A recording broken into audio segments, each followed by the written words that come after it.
ఎప్పుడు కూడా మా కులం పేరు ఎత్తద్దు, మమ్మల్ని అవమానపరచదు. కాదు సార్, ఇప్పుడు పవన్ కళ్యాణ్ గారు కొన్ని శాఖలకు మంత్రి మాత్రమే, ఆయన ఏం సీఎం కాదు కదా, ఆయన సర్వాధికారాలు ఆయన చేతుల్లో ఉండవు. ఆయన ఎంతవరకు చేయగలగాడో అంతవరకే కదా ఆయన చేయగలడు. కాపు కార్పొరేషన్ అవనివ్వండి, లేకపోతే నిధులు అవనివ్వండి, ఇవన్నీ కూడా ఆయన వల్ల అవుతుందో. ఒక సీఎం అంటూ అక్కడ ఉన్నారు కదా. మీరే చెప్తున్నారు సంస్థాగతంగా జనసేన పూర్తిగా ఇంకా బలోపేతం అవ్వలేదు అని. పూర్తిగా బలోపేతమైన తెలుగుదేశం పార్టీకి ఈయన సపోర్ట్ గానే ఉంటున్నారు. ఈయన పాత్ర కొంతవరకే ఉంటుంది. దాన్ని శృతిమించి వెళ్లే పరిస్థితి అయితే జనసేనకి లేదు, పవన్ కళ్యాణ్ గారికి లేదన్న విషయం మీకు తెలుసు.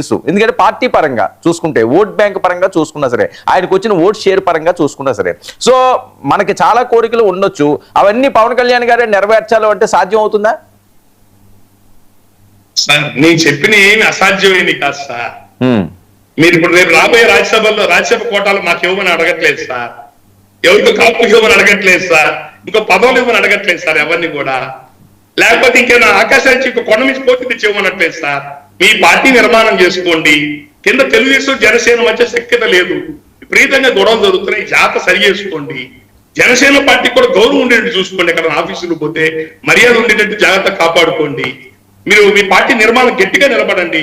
మీరు అన్నమాట ప్రకారం 30% అన్నారు నామినేషన్ పోస్టులు కానీ లోకల్ బాడీ ఎలక్షన్స్ కానీ, అంటే ఎమ్మెల్యేలు ఎక్కువ రాలేదు, ఇవి వస్తాయని అన్నారు.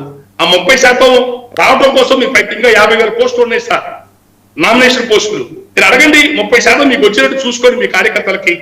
మీరు కాపు కార్పొరేషన్ ఒకటే చెప్పట్లేదండి, మిగతా ఎస్సీలు కానీ దళితులు కానీ మిగతా సమస్యలు ఉన్నాయి.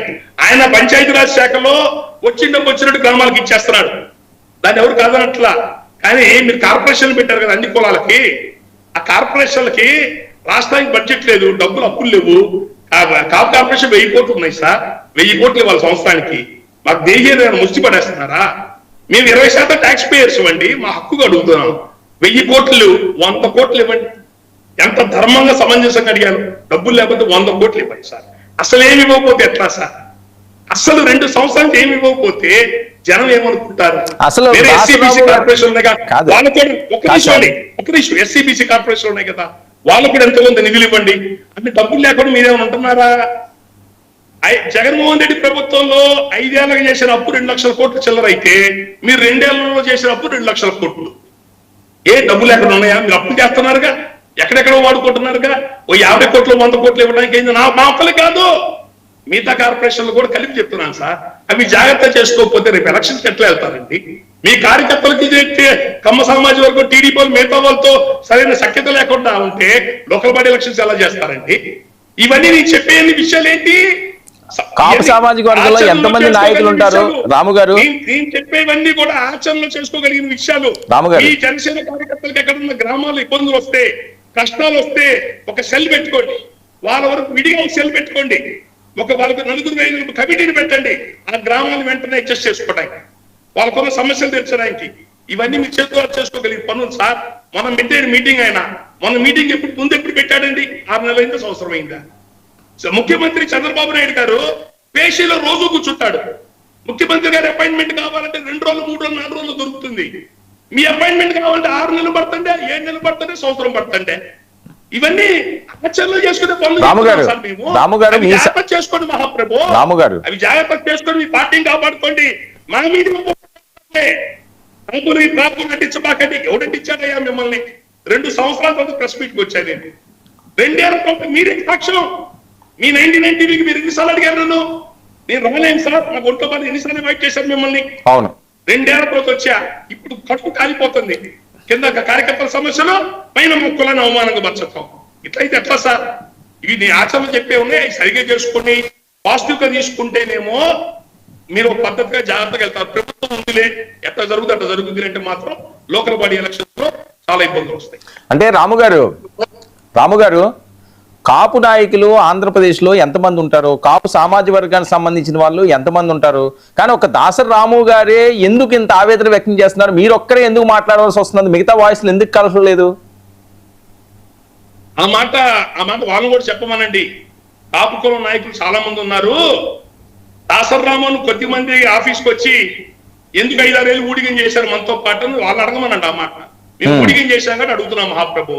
మిగతాతో నాకెందుకు మేము చాకరీ చేశాం మీతో అంటే మిమ్మల్ని ఇప్పుడు ట్రోల్ చేస్తున్నారు కదా ఇప్పుడు అంటే 2 సంవత్సరాలు మీరు ప్రశాంతంగా ఉన్నారు తర్వాత ఏం జరగాలో ప్రజలు చూసుకుంటారు కాదు సార్ కాదు 2 సంవత్సరాలు మీరు ప్రశాంతంగా ఉన్నారు ఈ రోజు వాళ్ళు దాడులు చేస్తున్నారు అంటున్నారు ఇష్టం వచ్చినట్లుగా మాట్లాడుతున్నారు అంటున్నారు మీకు ఆవేదనే కదా మీకు ఒక కుటుంబం ఉంది మీకు సమాజంలో ఎంతో కొంత ఒక ఐడెంటిటీ ఉన్నది అనవసరంగా ఈ అంశాల మీద మీరు లేవనెత్తి మీరు ఇబ్బంది పట్టలేదా మీ కుటుంబం ఏమంటున్నారు సార్ మీ ఫ్యామిలీ ఏమనుకుంటున్నారు ఇంతకాలం ఉన్నవా ఎలా ఉండేవారు ఇప్పుడు రాము గారి మీద ఎలా దాడి జరుగుతుందని ఏం సార్ అది దాడి ఎవరు పిల్లకాయలు ఎవరో మాట్లాడే మాటలు దాడి కింద లెక్కేస్తారు అది ఆవేదన అనిపించట్లేదా మీకు వాటి అంటే నేను దాసరాము అనేవాడు ధర్మం కోసం నిజాయితీ కోసం బతికేవాడు తప్పు జరిగితే పొరపాటు జరిగితే దేనికైనా ఎంత దాకా నిలబడతారు ఏం సార్ వీళ్ళు చేసే ట్రోల్ ఏం సార్ ఈ సోషల్ మీడియాలో చేసే ట్రోల్ ఎవరు సార్ వీళ్ళకి రేపోతే వీళ్ళకి సమస్య వస్తే మళ్ళీ మేమే పోవాలా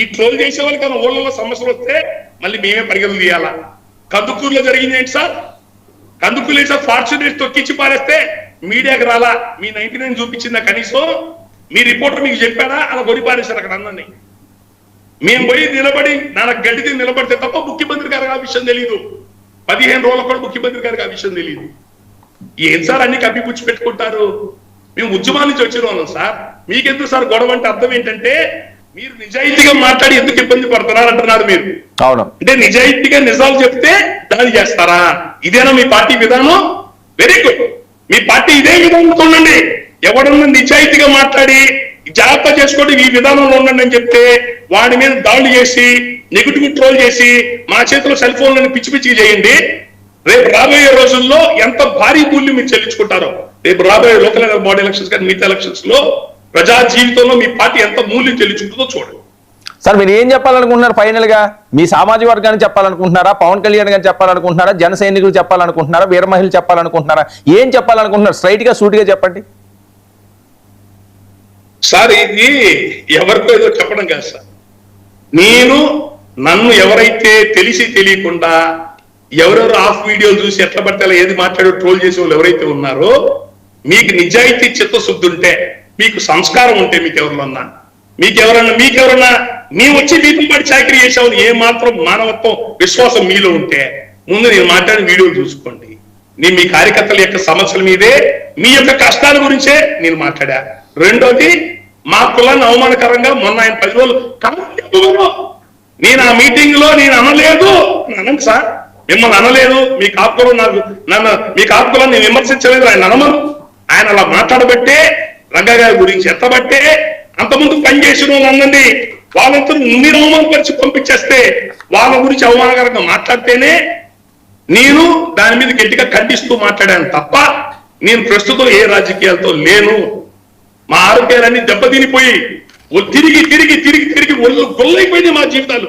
ఆరోగ్యాలన్నీ దెబ్బతినిపోయినాయి మేము అసలు ఏ రాజకీయాల మీద శ్రద్ధ లేదు మీరు కులాన్ని ఏ కులం కోసం మీ అభిమానంగా ప్రేమిస్తున్నామో ఆ కులాన్ని మీరు ఎగతాళిగా మాట్లాడతారే మీరు ఎందుకు ట్రోల్ చేసి మా కులాన్ని మాట్లాడదు నాకు తెలియదు అంటే బీసీఎస్సీ కులాన్ని కలుపుకుందామని మాట్లాడుతున్నారా బీసీఎస్సీ కులాన్ని కలుపుకోవడానికి అయితే మీ పార్టీ ఆఫీసులో రాష్ట్ర నాయకులు బీసీఎస్సీలు ఉండాలిగా వాళ్ళకు ఛాంబర్లు ఉండాలిగా ఏ కులపోటు వస్తే ఏ వర్గం వాళ్ళు వస్తే ఆ వర్గానికి ఒక ఛాంబర్ ఉండి వాళ్ళ కష్టాల గురించి మాట్లాడు టీడీపీ ఆఫీసులో ఉంటుంది అట్లా మీద అన్ని ఆఫీసులు ఉంటాయి మీ దగ్గర విధానం ఎందుకు పెట్టుకోరు మమ్మల్ని ఎందుకు వేరే కులం దగ్గర తీసుకోవడానికి మమ్మల్ని ఎగతాళిగా అంటే ఏదో అంటే రాజకీయంగా మాట్లాడుతున్నారా మాకైతే అర్థం కావట్లా మేము దయచేసి మళ్ళీ చెప్తున్నా మేము మీ గురించి ఎప్పుడు ఎత్తలేదు గతంలో మిమ్మల్ని పడుకోలేని వర్గాల నాయకుడు కానీ చెప్పాం ఇప్పుడు అదే చెప్తున్నాం ఇప్పటికీ నీ పేద కులాల రాజ్యాధికారం కోసం ట్రై చేయండి ఈ చిన్నపాటి రాజకీయాల కోసం చెయ్యదు సార్ చిన్న పోస్టుల కోసం కాదు మీ మీద మీ ఆశ పెట్టుకుంది పేద బడుగు బలహీన వర్గాల రాజ్యాధికారం కోసం దాని వైపు మీరు దృష్టి పెట్టండి మేము మళ్ళీ నీ గడప తొక్కి మాకు ఈ బాధలు నేను మీకు ఇంతకుముందు రాలేదు 2 నెలల్లో ఇక ముందు రాను మీరు కూడా దయచేసి మా కులాన్ని గురించి ఎత్తద్దు మమ్మల్ని అవమానంగా మాట్లాడుతూ ఎప్పుడు కూడా మా కులం పేరు ఎత్తద్దు ఇదొక్కటే నాది థ్యాంక్ యూ అండి రాము గారు